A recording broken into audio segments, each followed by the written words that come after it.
Hello friends, I am Aprati. Welcome back to our channel plant से space. आज हम बात करेंगे हेडिचियम प्लांट के बारे में, जिसको जिंजर लिली या बटरफ्लाई लिली भी कहते हैं, क्योंकि इसका फ्लावर देखने में बिल्कुल एक तितली जैसा होता है और ये एक जिंजर फैमिली का प्लांट है जिसमें अदरक की तरह बिल्कुल ग्रोथ होती है। तो ये प्लांट हमने नवंबर में लिया था और तभी इस पर फ्लावर भी आया हुआ था, क्योंकि उन्हीं दिनों ये फ्लावर्स देता है जब टेम्परेचर लगभग 25 से 27 डिग्री के आसपास होता है। इस पौधे में पत्तियों वाली ही इसकी फ्लावर स्पाइक होती है, यानी जिस पर ये खिलता है उसी पर पत्तियां भी आई हुई होती हैं और फ्लावर देने के बाद वो सूख जाती है तो उसको कट कर देते हैं। लेकिन फिर हमारे प्लांट में बहुत अच्छी ग्रोथ फरवरी के बाद से स्टार्ट हुई थी, क्योंकि ग्रोइंग सीजन था और बंदरों ने इसको इतना ज़्यादा नुकसान किया, पता नहीं इससे क्या दुश्मनी थी। 2-3 बार जैसे जैसे इसमें ग्रोथ स्टार्ट हुई वैसे वैसे उन्होंने इसको एकदम से बेकार कर दिया, पता नहीं क्या खाया इसमें। तो फिर हमने सोचा कि इसको बचाना ज़रूरी है, क्योंकि 2-3 बार बंदरों ने इस पर अटैक किया था। तो पहले तो हमने सोचा ज़मीन में लगा देते हैं, लेकिन फिर सोचा कि यहाँ पर अमेरिलिस के बीच में इसको छुपा कर रखेंगे तो शायद ये बच जाए। और उसका असर यही हुआ कि हमारा प्लांट बच गया और इसमें जो शूट्स आई वो फिर से अच्छी और हेल्दी आई। तो अभी हम सोच रहे हैं कि इसको गोल पॉट में तब हमने शिफ्ट कर दिया था, क्योंकि तब कोई अच्छा खाली पॉट था ही नहीं। और हमने वीडियो में भी आपको बताया था, गोल पॉट में कभी भी बल्ब वाले या ट्यूबर वाले या अदरक जैसे जो प्लांट्स होते हैं उसको नहीं ग्रो करना चाहिए, क्योंकि नमी लगातार इन पॉट्स में बनी रहती है। क्योंकि गोल पॉट होते हैं तो घुमाव होता है एक तरह से पॉट में, तो वो नमी जल्दी से एवोपोरेट नहीं हो पाती है, वाष्पित नहीं हो पाती है।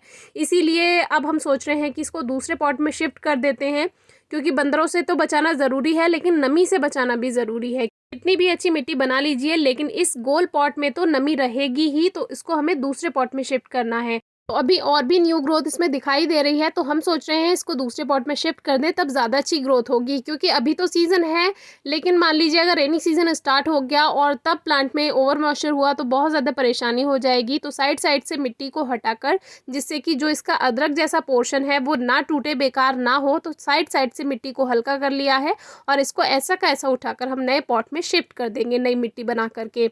इस पौधे को और भी कई नामों से जाना जाता है। फ्रेग्रेंट गार्लैंड प्लांट भी कहा जाता है, क्योंकि इसका जो फूल होता है उसमें काफ़ी मीठी खुशबू होती है और जैसे एक गार्लैंड होती है बिल्कुल उसी की तरह इसमें फ्लावर्स आते हैं एक साथ। कम से कम इसमें हमारे स्टार्टिंग में तो हमें 5-6 फ्लावर्स मिले थे, लेकिन जितना हेल्दी प्लांट होगा उतना ही ज़्यादा एक स्पाइक में फ्लावर्स आएंगे, बिल्कुल एक गार्लैंड की तरह, जैसे कि एक फूलों की माला होती है। तो अभी हमने प्लांट को बाहर निकाल लिया है, सॉइल मिक्सचर बनाया है, वही 60% सॉइल ही है, 40% काउडंग यानी गोबर की खाद लिया है। वर्मी कंपोस्ट भी आप ले सकते हैं।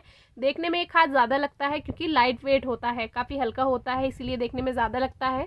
तो अभी एक 8 इंचेस का पॉट ले लेते हैं जिसमें ड्रेनेज होल तो अच्छा है, क्योंकि पुराने पॉट्स में तो ऑलरेडी ड्रेनेज होल अच्छा होता ही है, क्योंकि पहले के यूज़ किए हुए रहते हैं। फिर एक पत्थर रखने के बाद पॉटिंग मिक्स भर देते हैं। पॉटिंग मिक्स थोड़ा कम ही भरेंगे, उससे पहले एक लेयर गोबर की खाद की यानी कि काउडंग की बना देंगे। कोई भी खाद की, जैसे वर्मी कंपोस्ट है या किचन वेस्ट मैन्योर है, इस तरह का खाद की लेयर भी आप बना सकते हैं बीच में। इस तरह की एक लेयर बीच में बनाने का फ़ायदा आपको हमने कई बार बताया है। इस तरह से प्लांट को रूट्स जब नीचे जाती हैं तो उनको पोषण मिल जाता है, क्योंकि कभी कभी ऐसा होता है बड़े पॉट्स रहते हैं तो नीचे तक पोषण नहीं पहुंच पाता है। तो इस तरह से प्लांट की ग्रोथ में ये हेल्प करता है। तो अभी हमारा प्लांट तैयार है। देखिए बिल्कुल अदरक जैसी ही इसकी जड़ें होती हैं, लगातार मल्टीप्लाई होता रहता है, जगह जगह से अदरक की तरह नई नई शूट्स बनती रहती हैं। तो कई बार इस पे बंदर ने अटैक किया है, इसी वजह से ये प्लांट अभी घना नहीं हो पाया। काफ़ी बचाने के बाद थोड़ा बहुत बचा है। बाकी रूट्स इनकी अच्छी हैं, हेल्दी हैं, क्योंकि ऊपर की शूट तोड़ने के बाद बंदरों ने इसको बाहर नहीं निकाला, ये बहुत अच्छा हुआ। तो ये एक बहुत खूबसूरत फूल देने वाला पौधा है। फ्लावर हमने दिखाया ही है, बिल्कुल तितली जैसे फ्लावर्स आते हैं। बहुत कम देखभाल करनी होती है, बस पानी का ध्यान रखना होता है। मिट्टी में ज़्यादा नमी नहीं होनी चाहिए, तो प्लांट अच्छी ग्रोथ करेगा। बंदर है तो थोड़ा बंदर से बचा कर रखिएगा।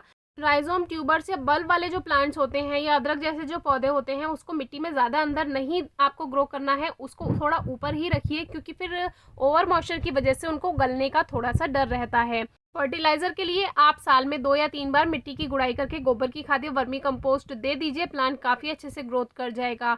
और फ्लावरिंग सीजन वही है जब टेम्परेचर थोड़ा सा हल्का ठंडा और हल्का गर्म रहता है, यानी कि 25 से 30 डिग्री टेम्परेचर के आसपास ये फ्लावरिंग करता है। फिर पहाड़ी क्षेत्रों में ये थोड़ा जल्दी भी फ्लावर्स दे देता है, जैसे हमारे यहाँ तो अक्टूबर नवंबर के समय इसमें फ्लावर्स आएंगे। पहाड़ी क्षेत्रों में थोड़ा जल्दी भी आ सकते हैं, क्योंकि वहाँ के और हमारे यहाँ के मौसम में थोड़ा सा अंतर रहता है। ज़्यादा से ज़्यादा फुल डे सनलाइट में रख सकते हैं और कम से कम 3-4 घंटे की धूप ज़रूर दीजिए, प्लांट को अच्छी ग्रोथ करेगा। हमने 2 जगह प्लांट को इसलिए बना लिया है, कभी एक प्लांट बेकार हो जाए तो दूसरा ठीक रहता है। तो इस तरह से आप भी डबल प्लांट बनाकर रखिए। Thank you.